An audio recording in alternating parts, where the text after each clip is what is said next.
I was put on the list for the Joel project, but obviously, there's quite high demand for it. So there was a waiting period. During that period, I became homeless. I was sofa surfing a bit, but that kind of ran out. So I began sleeping rough in Kingston. During that time, my drinking got very bad. It led to several admissions to psych hospitals. I was in Lilacs Ward in Kingston, Tolworth, sorry. I was in one in Queen Mary's in Roehampton and Springfield as well. I was also being put to panel for YMCA, but I was considered a bit of a risk due to that behaviour. So a little while passed, I managed to get into Joel, but struggled. It is a dry house, which I understand, but unfortunately I'm an addict. So I really struggled with not being able to drink there. That eventually led to me leaving, but I met a couple of good friends in there. You mentioned Adrian earlier. He was a good friend of mine, and another couple of guys, and we ended up in a disused building on Albert Road in Kingston. If anyone's aware of it, if you live down that road, sorry. So yeah, time passed.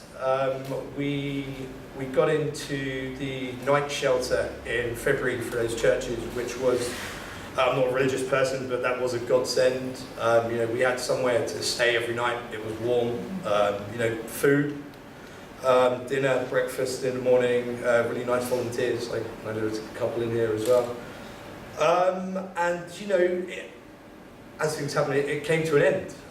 So we were essentially back where we started.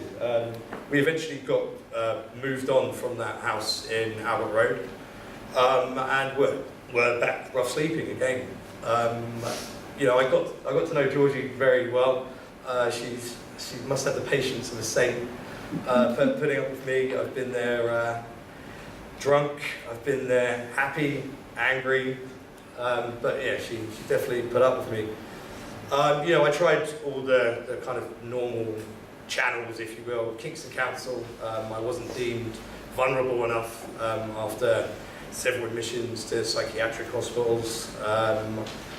Where else? Yeah, YMCA still deemed me a risk. So really, KCAH and myself had no other chance. Really, there were no options available.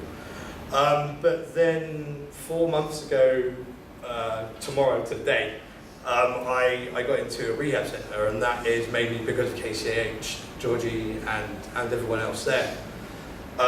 Which I don't think it's an overstatement to say that it really did save my life. I've been there 122 days, and now I have the chance to remain sober.